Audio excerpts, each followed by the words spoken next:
రంగారెడ్డి జిల్లా తలకొండపల్లి మండలం కోరింతకుంట తాండా గ్రామ పంచాయతీలో పట్టుపురుగు పరిశ్రమల రిసోర్స్ సెంటర్ను ఉద్యానవన పట్టు పరిశ్రమల శాఖ డైరెక్టర్ ఆస్మిన్ బాషా అధికారి కల్వకుర్తి ఎమ్మెల్యే కసిరెడ్డి నారాయణరెడ్డితో కలిసి ప్రారంభించారు.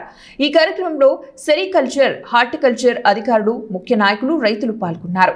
ఈ సందర్భంగా ఆస్మిన్ బాషా మాట్లాడుతూ రైతులు సాంప్రదాయ పంటలతో పాటు ప్రభుత్వం ఇచ్చే ప్రోత్సాహం, సబ్సిడీలను ఉపయోగించుకుంటూ అధికారుల సూచనలు పాటించి సరైన పద్ధతిలో ఉద్యానవన పంటలు పండించి మంచి లాభాలు పొందాలని కోరారు.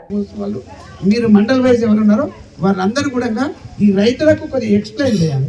ఈ సెరికల్చర్కి సంబంధించినది వాటి మీద కూడా ఇంట్రెస్ట్ చూపిస్తాం. ప్రభుత్వానికి వీళ్ళు ప్రతిపాదన చేయాలి.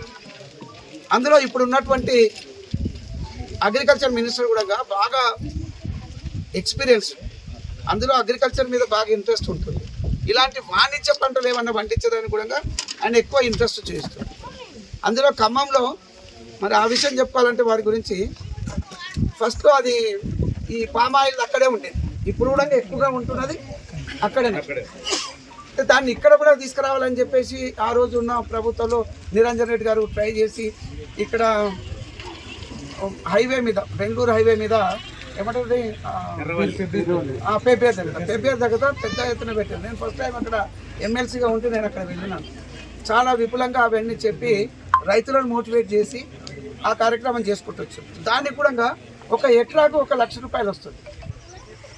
ఇది టోటల్గా డిఫరెంట్ ఉంది. అంటే ఒకసారి వేస్తే మళ్ళీ అందులో కొన్ని పంటలు పండించుకోవడానికి, ఈ కమర్షియల్ క్రాప్స్ పెట్టుకోవడానికి అవకాశం ఉంది. ఒక 4-5 సంవత్సరాలు అవి పెరిగేంత వరకు నష్టం రైతుకు అసలు ఉండదు.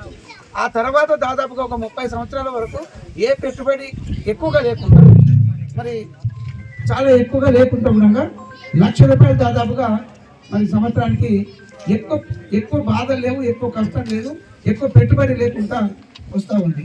దాన్ని కూడా చాలా మటుకు ఎంకరేజ్ చేస్తాం. సురేష్ గారు కూడా ఇక్కడ కూడా చేసినట్టు మనము కట్టాల మండలం ఇప్పుడు 3000 ఎకరాలు ఉన్నాయని చెప్తున్నారు. చాలా కష్టపడి రైతులు డిమాండ్ లేని దాన్ని పండించుకొని ఎక్కువ పంట పండించినా కూడా ఎక్కువ లాభం లేక ఇబ్బంది పడుతున్నటువంటి ఈ పరిస్థితి. రైతులకు ఇబ్బంది కాకూడదు అంటే ప్రభుత్వం ఏదైతే ప్రోత్సహిస్తున్నారో, ఏదైతే వాణిజ్య పంటల కోసానికి ఇట్లాంటివి చెప్తా ఉన్నారో దాన్ని మనం ఫాలో అవ్వాల్సిన అవసరం ఉంది.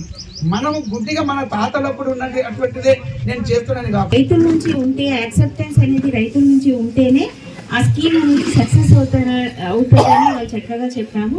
సో ఇది ప్రతిదానికి వర్తిస్తుంది.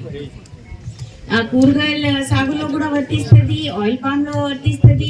క్రాప్ డైవర్సిఫికేషన్ ఇప్పుడు గవర్నమెంట్ చాలా స్ట్రెస్ చేస్తుంది.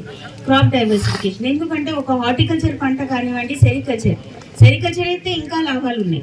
హార్టికల్చర్ కూడా 1 రూపాయి ఇన్వెస్ట్మెంట్ చేస్తే మీకు 3 నుంచి 4 రూపాయలు తప్పనిసరిగా ప్రతి రైతుకి కంపల్సరీగా వచ్చే అవకాశాలు ఉన్నాయి.